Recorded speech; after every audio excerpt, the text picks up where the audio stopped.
In the classic horror movie, you never see the monster right away. You see the ripples in the water. You hear a frantic warning from an expert that everyone ignores.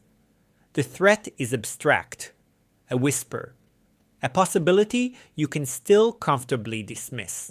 For the last couple of years, that's how we've treated AI in the workplace. It was the fin in the distance, a frightening shape on the horizon, but one we could convince ourselves was still far, far out at sea. We spent our time in endless debate about the size of the teeth and the speed of the attack. It was a fascinating, almost academic conversation happening in a world of hypotheticals, of pilot programs, of maybes. But there's always that moment in the movie when the debate ends.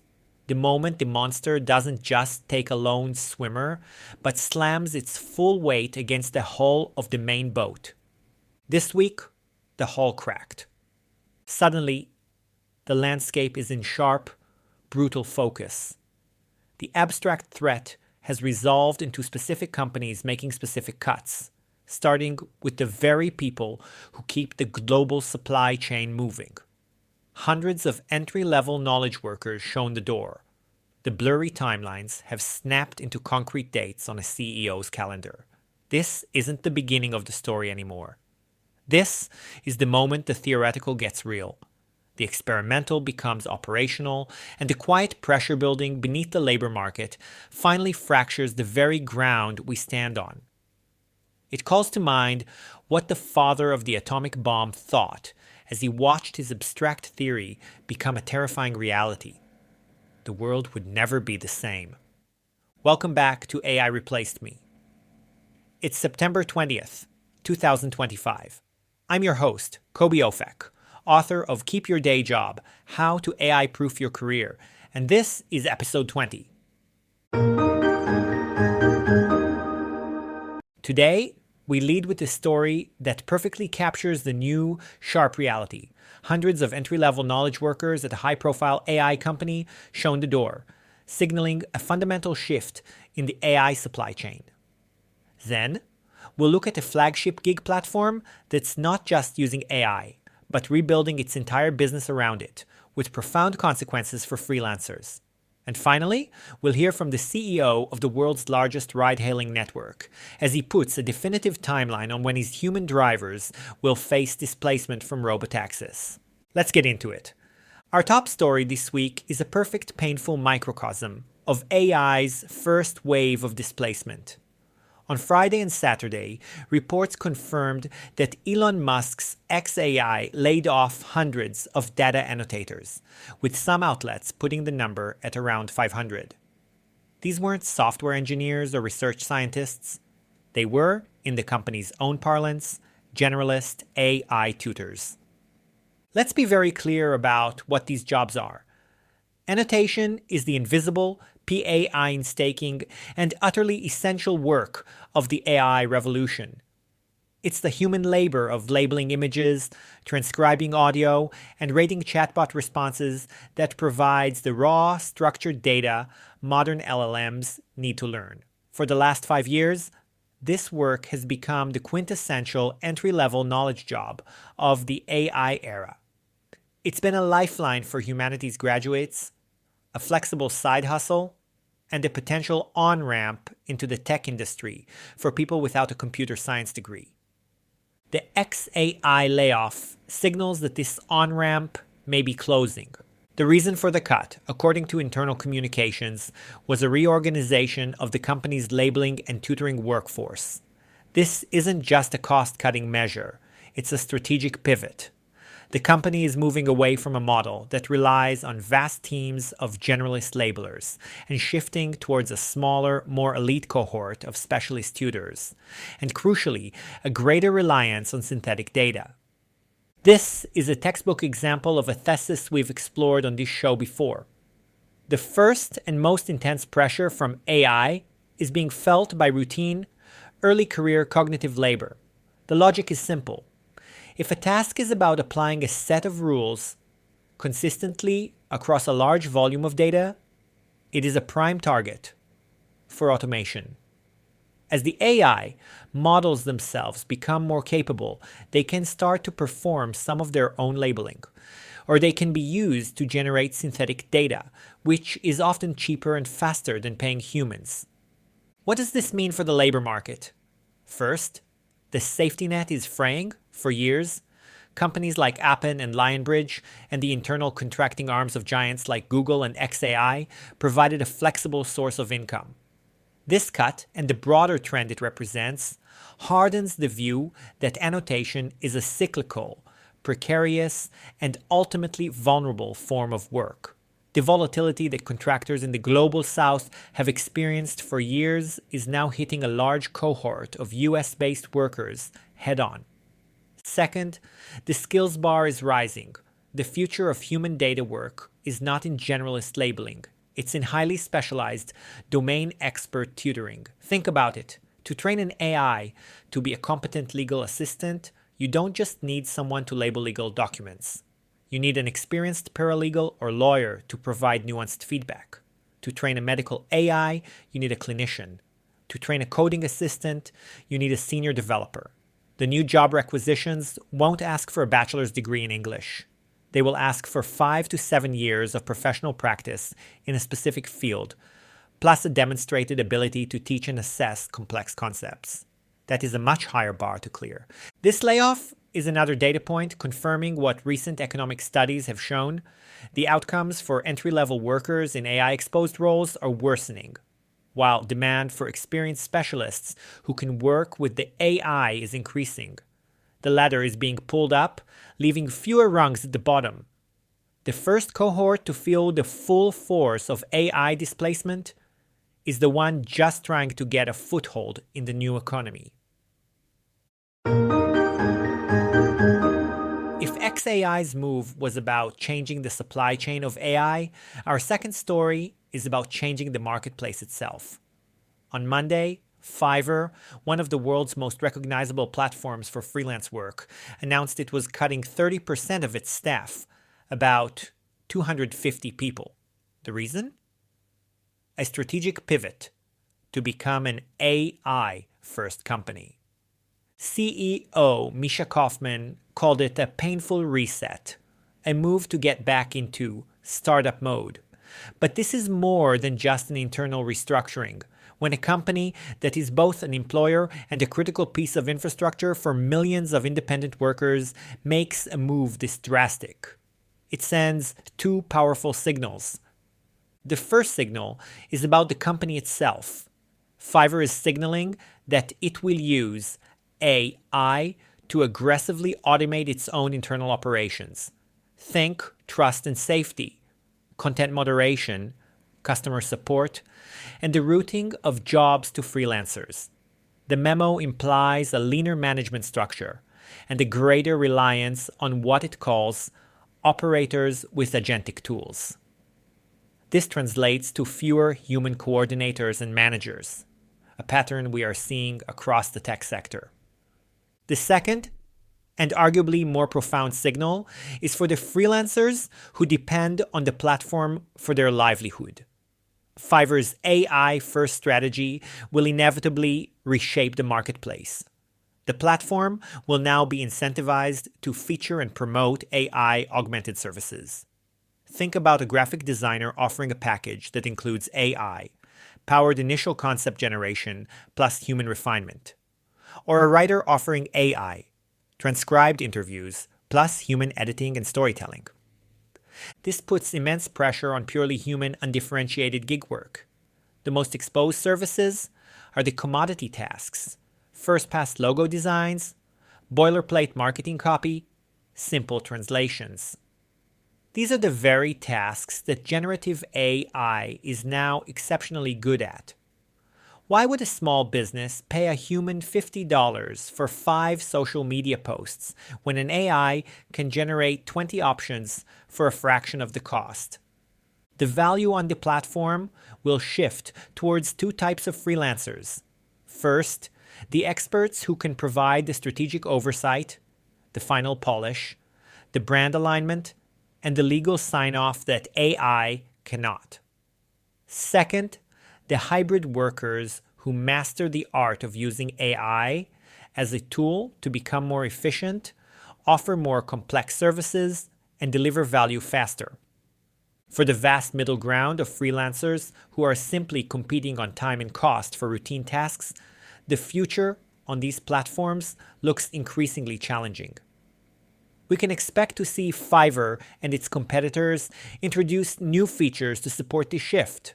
New search rankings that privilege AI competent sellers, new verification badges or certifications, and perhaps even changes to their fee structures to fund the AI infrastructure. This move by a flagship gig platform validates a core thesis about the future of work. It's a future defined by platform automation and AI augmented sellers. The pressure doesn't just come from the top down, from employers replacing staff. It also comes from the middle out, from the very platforms that connect buyers and sellers as they re-engineer their ecosystems around the new capabilities of AI. If the platforms are reorganizing and the AI companies are restructuring, it only follows that the capital that funds them is doing the same. Our third story this week comes from the world of high finance, and it shows how the AI pivot is happening at the very top of the food chain. On Thursday, SoftBank's Vision Fund, one of the largest and most influential venture capital funds in the world, announced it will lay off nearly 20% of its global staff.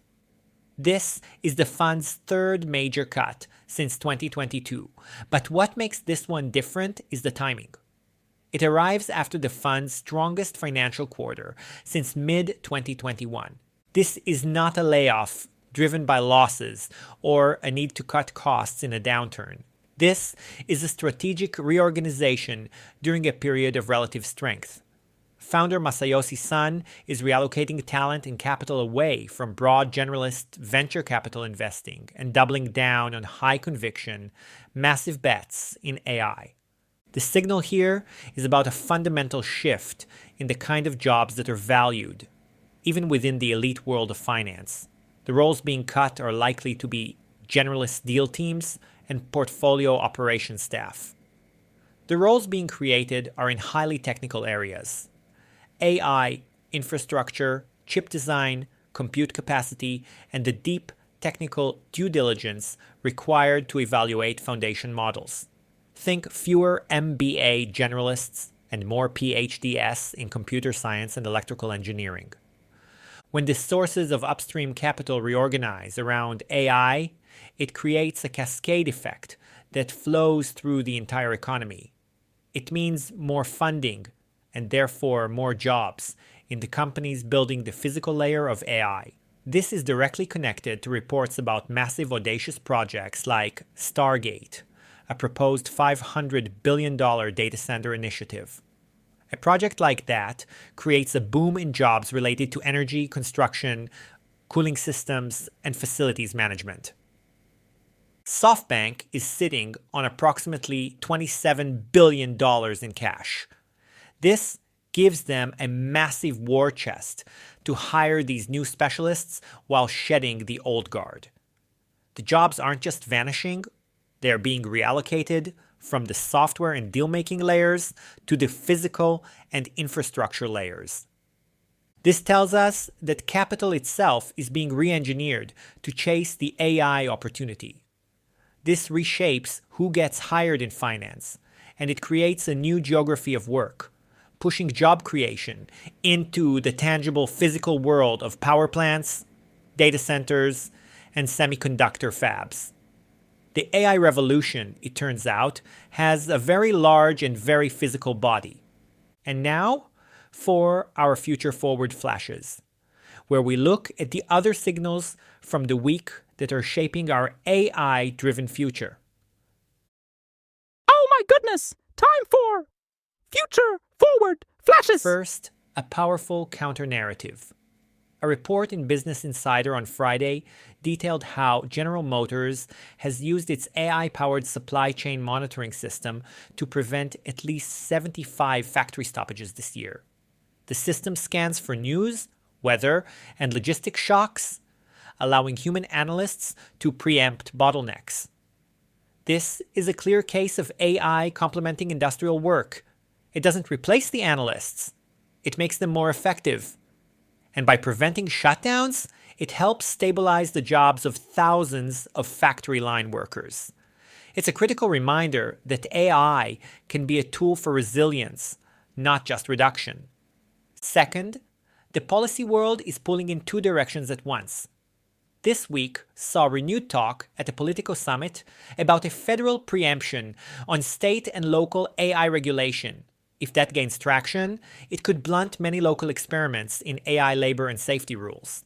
At the same time, legal briefs this week served as a final reminder that California's landmark AI employment rules, which aim to prevent algorithmic discrimination in hiring, take effect on October 1st.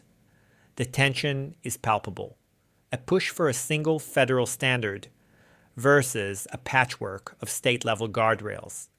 Third, we got the week's best data dump from Anthropic's September Economic Index. The key finding? A significant rise in what they call directive conversations, where users fully delegate tasks to the AI. This rose from 27% to 39%, a clear sign of task substitution. The report also highlights a stark geographic divide in AI adoption, with usage per capita in places like Singapore and Canada dwarfing that of India and Nigeria. The productivity gains from AI are not being distributed evenly across the globe. Finally, a story that puts a human face on the precarity of even high-skill AI work. A Wired report on Monday detailed how over 200 contractors doing advanced AI rating for Google were fired without notice in August, allegedly amid an organizing effort. This highlights a central contradiction of the AI economy. The work of super raters is strategically critical for model quality and safety. Yet, the workers themselves are often treated as disposable contingent labor. It's a mismatch that is drawing increasing scrutiny from labor organizers and regulators. So, where does this leave us at the end of a week where the fog has so clearly lifted? The signals are unambiguous. The risk of displacement is real, and it is most acute for entry-level cognitive work, the very jobs that once served as on-ramps to a career. The platforms and the capital that power our economy are fundamentally reorganizing themselves around AI. And for the first time, we are hearing senior executives put definitive, medium-term timelines on job loss in major sectors. This is no longer a theoretical debate about a distant future. It's an operational reality. The if has been replaced by when and how. We are seeing the battle lines being drawn, the vulnerable roles being identified, and the new, higher-skilled roles being defined. But we are also seeing stories of complementarity, of AI being used to stabilize jobs and make work more resilient. The path forward is not a single, predetermined outcome. It is a series of choices. The challenge for us, as individuals, as companies, and as a society, is no longer to predict the future. It is to actively build the one we want, now that we can see the landscape with such stark and unforgiving clarity. Navigating this new, clearer landscape is the central challenge of our careers. It requires a new map and a new set of tools, which is exactly what I lay out in my book. Keep your day job. How to AI-proof your career. It's available on Amazon and wherever you get your books. I'm Koby Ofek, and this was AI Replaced Me. See you next week.